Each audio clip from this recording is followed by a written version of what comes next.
News చూద్దాం. హర్యానా, జమ్మూ కాశ్మీర్ ప్రస్తుతం ఉన్న ఫలితాలను విశ్లేషించినట్లయితే ఎగ్జిట్ పోల్స్ అంచనాలు అట్టర్ ఫ్లాప్ అయినట్టుగా తేలిపోయింది.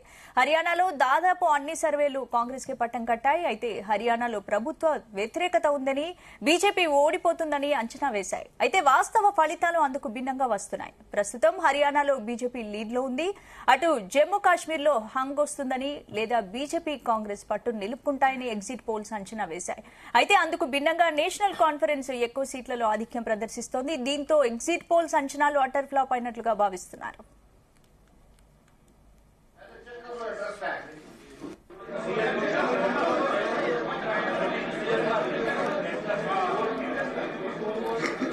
రైట్, ఇదే అంశానికి సంబంధించి మరిన్ని అప్డేట్స్ మా ప్రతినిధి శ్రీచరణ్ అడిగి తెలుసుకుందాం. శ్రీచరణ్, మీరు చూస్తున్నారు అనూహ్యంగా ఎగ్జిట్ ఫలితాల్లో రివర్స్ అయినట్టు తెలుస్తోంది. హర్యానాలో బీజేపీ తన పట్టు నిలుపుకున్నట్లు భావించవచ్చా? ఏం చెప్తారు శ్రీచరణ్?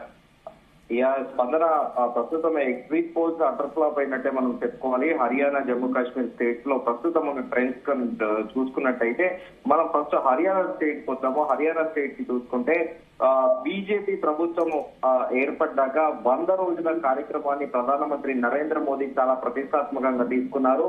పబ్లిక్ పాలసీలకు సంబంధించి ఎంఎస్పీలు కానీ ఇప్పటికీ 100 రోజులలో దాదాపు 3 సార్లు కేబినెట్ సమావేశమైంది. 3 సార్లు కేబినెట్ సమావేశంలో 5 రాష్ట్రాలకి రైల్వేలతో పాటు ఇతరత్ర పబ్లిక్ స్కీమ్స్ ఏవైతే ఉన్నాయో అవి విస్తృత స్థాయిలో పబ్లిక్ లో తీసుకెళ్లాలని ఇటు ప్రధానమంత్రితో పాటు ఎంటైర్ బీజేపీ పార్టీ చాలా ప్రతిష్టాత్మకంగా తీసుకుంది. ఈ 100 స్టేట్స్ కి సంబంధించిన ఏదైతే ప్రోగ్రామ్ ఉందో దాన్ని చాలా అంటే చాలా ప్రతిష్టాత్మకంగా తీసుకొని ఎన్నికల్లోకి వెళ్లాలనేది కూడా బీజేపీ వ్యూహంగా ఉండే.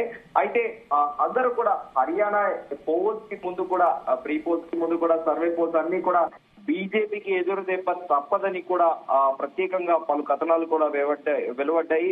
జాతీయ మీడియా కూడా ఈసారి ఖచ్చితంగా కాంగ్రెస్ వస్తుంది, కాంగ్రెస్ కి ఎడ్జ్ ఉంది అని కూడా ప్రచారం జరిగింది. కానీ అన్యూయంగా ఎన్నికల ఫలితాలు చూస్తే హర్యానాలో బీజేపీ తన పట్టు నిలబెట్టుకున్నట్టే కనిపిస్తోంది. ఎందుకంటే ఈసారి బీజేపీ పార్టీకి ఖచ్చితంగా ఓటర్లు గట్టి షాక్ ఇస్తారని అన్ని ఎగ్జిట్ పోల్ సర్వేలు చెప్పాయి. కానీ ప్రస్తుతం ఫలితాలు చూస్తుంటే ప్రభుత్వం అనుకున్నంత ప్రజా వ్యతిరేకత లేదనే విషయం అనేది ఫలితాలు చూస్తే క్లియర్ గా తెలుస్తోంది.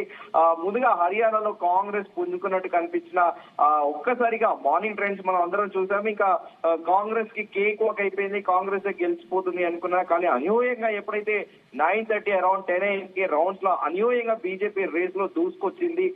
అయితే ఇప్పటికీ కూడా ఆ ట్రెండ్స్ అలాగే ఫాలో అవుతున్నాయి. అయితే లోక్సభ ఎలక్షన్స్ కి ముందు మాత్రము అప్పటి వరకు ముఖ్యమంత్రిగా ఉన్న మనోహర్ లాల్ ఖట్టర్ను తప్పించి షైనీని ముఖ్యమంత్రి పీఠంపై కూర్చోబెట్టి దిద్దుబాటు చర్యలకు దిగింది. అయినా కూడా బీజేపీ మనోహర్ లాల్ ఖట్టర్ ఫేస్ పైన ఎన్నికలకు వెళ్ళింది. అయితే ముఖ్యంగా అవినీతి రహిత పాలన, ఎలాంటి అవినీతి మరకలేకపోవడం బీజేపీకి కలిసి వచ్చే అంశాలని చెప్పాలి ప్రస్తుతం హర్యానాలో ఉన్న ట్రెండ్స్. ఇక హర్యానా రాజకీయాలు మొత్తం కూడా బీజేపీ అధికారంలో రానంత వరకు కూడా జాట్ల ఆధిపత్యంలోనే నడిచింది. మనోహర్ లాల్ ఖట్టర్ అధికారంలో వచ్చాక వారికి అది అత్యంత ప్రాధాన్యత దక్కలేదు అనేది కూడా ఆ సార్వత్రిక ఎన్నికల సందర్భంగా కూడా పలు రాష్ట్రాలు జాట్లు, అటు రాజస్థాన్ తో పాటు Uttar Pradesh, Madhya Pradesh, at the same time Haryana, Punjab వరకు కూడా చాలా ఇన్ఫ్లుయెన్స్ చేస్తారు. అన్ని రాష్ట్రాల్లో కూడా జాట్ వర్గీయులు సార్వత్రిక ఎన్నికల సందర్భంగా కూడా ప్రచారం నడిచింది. చాలా గురుగా ఉన్నారు బీజేపీ పార్టీ పైన అని దాని యొక్క ఇన్ఫ్లుయెన్స్ కూడా లోక్సభ ఎన్నికల్లో కూడా క్లియర్ గా కనిపించింది. లోక్సభ ఎన్నికల్లో 5 లోక్సభ స్థానాలను బీజేపీ కోల్పోయింది. అక్కడ మెజారిటీ ఇన్ఫ్లుయెన్సర్ కూడా ఈ జాట్ ఓటర్లే ఉండడము. ఈసారి హర్యానాలో బీజేపీకి చాలా టఫ్ ఫైట్ ఉంటుంది. ఖచ్చితంగా కాంగ్రెస్ వస్తుంది, అడ్వర్సిటీ బీజేపీకి ఎక్కువ ఉందనేది కూడా ప్రచారం నడిచింది. At the same time 2 terms BJP అయిపోయింది. ఈ టర్మ్ అయితే కాంగ్రెస్ కి ఆపర్చునిటీ ఇవ్వాలనే ఉద్దేశంతో హర్యానా ప్రజలు ఉన్నట్టు కూడా విస్తృతంగా కథనాలు కూడా వెలువడ్డాయి. అయితే బీజేపీకి రైతు చట్టాలతో పాటు ఎట్ ది సేమ్ టైం రెగ్యులర్ల ఆందోళనతో పాటు జాట్ వ్యతిరేకత పెద్దగా ప్రభావితం చూపలేదని చెప్పుకోవాలి. ఎందుకంటే ఈ రైతు చట్టాలపైనే మనం చూస్తున్నాము దాదాపు 2019 నుంచి కూడా అటు కరోనా, పోస్ట్ కరోనా తర్వాత కూడా రైతులందరూ ఢిల్లీలో ధర్నా చేపట్టారు. సో ఒక రకంగా చెప్పాలంటే ఎందుకంటే బీజేపీకి ఇటు పంజాబ్ తో పాటు హర్యానాలో పట్టు కోల్పోయింది అనేది కూడా విస్తృతంగా ప్రచారం జరిగింది. దీంతో పాటు రెగ్యులర్ల ఆందోళన, at the same time Vinesh Phogat Congress లో జాయిన్ అవ్వడము, ఇదంతా కూడా బీజేపీకి minus. At the same time జాట్లందరూ కూడా బీజేపీ పార్టీకి అగేనెస్ట్ గా ఉన్నారనేది కూడా విస్తృత స్థాయిలో చర్చ నడిచింది. కానీ ఇవేవి అంశాలు కూడా పెద్దగా ప్రభావం చూపలేదని చెప్పాలి. ఎందుకంటే మూడోసారిగా కూడా బీజేపీ పవర్ లోకి వచ్చే అన్నట్టు కూడా ప్రస్తుతము ట్రెండ్స్ నడుస్తున్నాయి. At the same time consecutive గా 3 times గెలవడం అనేది కూడా అంత ఆషామాషి కూడా కాదు. సో ఇప్పుడు ఎగ్జిట్ పోల్ లో ఏదైతే ముందుగా ఊహించినాయో అవన్నీ కూడా అట్టర్ ఫ్లాప్ అవుతున్నాయని కూడా చెప్పాలి. ఎందుకంటే నేషనల్ అటు జమ్మూ కాశ్మీర్ విషయానికి వస్తే కూడా జమ్మూ కాశ్మీర్ లో కాంగ్రెస్ లీడింగ్ లో ఉంటుంది, కాంగ్రెస్ కే పట్టం కట్టాయంటూ కూడా ప్రస్తుతం ఎగ్జిట్ పోల్స్ ఉన్నాయి. అయితే హర్యానాలో ముందుగా అనుకున్నట్టు ప్రభుత్వ వ్యతిరేకత ఉందని, బీజేపీ ఓడిపోతుందని కూడా అంచనాలు వేశాయి. అయితే వాస్తవ ఫలితాలకు అందుకు భిన్నంగా వస్తున్నాయి. ప్రస్తుతం హర్యానాలో బీజేపీ లీడ్ లో ఉంది, అటు జమ్మూ కాశ్మీర్ లో హంగ్ వస్తుంది, లేదా బీజేపీ కాంగ్రెస్ పట్టం తీసుకుంటాయని ఎగ్జిట్ పోల్స్ అంచనా వేశాయి. అందుకు భిన్నంగా నేషనల్ కాన్ఫరెన్స్ ఎక్కువ శ్రీచరణ్, ఇప్పుడు మనం ఉదయం నుంచి చూస్తున్నాం హర్యానా జమ్మూ కాశ్మీర్ ఫలితాలు పోటాపోటీగా, అంటే కాంగ్రెస్ మొదటి నుంచి కూడా ఫలితాలు మార్నింగ్ నుంచి ఉత్కంఠ రేపుతున్నాయి. మ్యాజిక్ ఫిగర్ దాటి కాంగ్రెస్ ముందంజలో ఉంది, కాంగ్రెస్ గెలుపు ఖాయమనే సమయంలో ఇప్పుడు కాంగ్రెస్ వెనకబడింది. అంటే ఏంటి, అంటే ఎగ్జిట్ పోల్స్ మీరు చెప్పినట్టు నిజంగా అటర్ ఫ్లాప్ అని తేలిపోయిందా? హర్యానాలో దాదాపు అన్ని సర్వేలు కూడా కాంగ్రెస్ ముందంజలో ఉంటాయని చెప్తూ వచ్చాయి. ఇప్పుడు కాంగ్రెస్ వెనకబడడం ఏంటి, అసలు ఎలా అనుకోవచ్చు?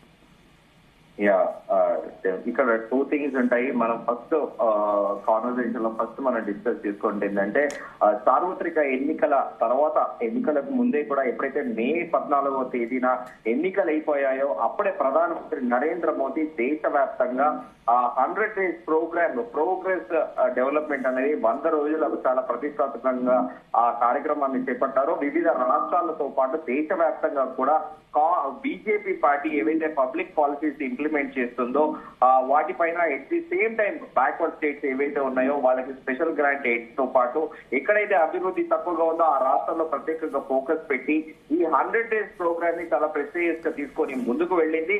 ఎట్ ది సేమ్ టైం ముందుగా అనుకున్నట్టు మనం ఇప్పటి వరకు 3 సార్లు కేబినెట్ సమావేశంలో కూడా పలు రాష్ట్రాలకు ప్రత్యేకంగా గ్రాంట్ ఎయిడ్ శాంక్షన్స్ తో పాటు పలు అభివృద్ధి కార్యక్రమాలకు కూడా బీజేపీ పార్టీ పూనుకుంది. So at the same time Jammu Kashmir విషయానికి వస్తే ఈసారి నేషనల్ పార్టీ అయితే కాంగ్రెస్ తో పాటు అలాగే నేషనల్ కాన్ఫరెన్స్ అలయన్స్ లోనే ఎక్కువగా వస్తుంది. PDP at the same time PDP బీజేపీకి సీట్లు తక్కువ వస్తాయి అనేది కూడా ఎగ్జిట్ పోల్స్ చెప్పాయి. అయితే కాంగ్రెస్ ఎక్కువగా ఉంటుంది లీడ్ అని చెప్పినప్పటికీ ప్రస్తుతం అక్కడ నేషనల్ కాన్ఫరెన్స్ సీట్ల ఆధిక్యత ప్రదర్శిస్తుంది. బీజేపీ పార్టీ కూడా ముందు నుంచి 20 నుండి 22 సీట్స్ వరకు బీజేపీ పార్టీ ఎక్స్పెక్ట్ చేస్తుంది జమ్మూ కాశ్మీర్ లో. At the same time BJP individual గా పవర్ లో వస్తుంది అనే కాన్ఫిడెన్స్ బయటికి బహిరంగ సభలలో చెప్పినప్పటికీ బీజేపీకి వాస్తవికంగా చూసుకుంటే 20 నుంచి 25 సీట్లు వరకు గెలిచే వరకే ఉంది. కానీ ఇప్పుడు ప్రస్తుతం ట్రెండ్స్ కూడా చూసుకుంటే బీజేపీ అనుకున్నట్టే కూడా ప్రస్తుతము 24 స్థానాల్లో కూడా లీడింగ్ లో ఉంది. కానీ ఎండ్ ఆఫ్ ది డే మొత్తం ఓవరాల్ గా కూడా పూర్తిగా కౌంటింగ్ అయిపోయేసరికి ఇంకాస్త లీడ్ పెరిగే అవకాశం ఉండొచ్చు బీజేపీకి. At the same time lead తగ్గే అవకాశం ఉంటుంది. కొద్దిసేపటి కింద రౌండ్ లో దాదాపు బీజేపీ 32 స్థానాల్లో కూడా లీడింగ్ ఉంటే సో రౌండ్ కి కూడా మారుతోంది. కానీ ఎగ్జిట్ పోల్స్ మాత్రము అట్టర్ ఫ్లాప్ అని కూడా మనము చెప్పుకోవచ్చు.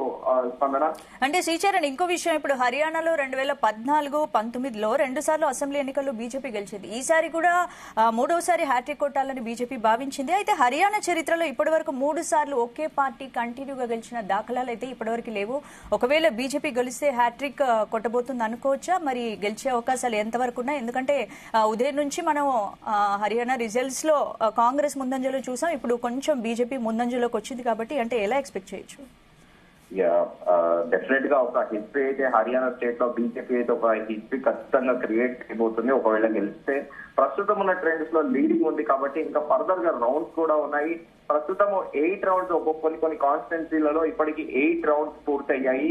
ఇంకా మిగిలిన దాదాపు కొన్ని చోట్ల 21 రౌండ్ల వరకు ఉంటాయి, కొన్ని చోట్ల 15 రౌండ్లు బేస్డ్ ఆన్ పోలింగ్ కాన్స్టిట్యున్సీలలో పోలింగ్ శాతాన్ని బట్టి కూడా రౌండ్స్ అనేటివి ఉంటాయి. సో మనం ఇప్పటికి ప్రస్తుతానికి ట్రెండ్స్ లో అయితే బీజేపీ లీడింగ్ లో ఉంది.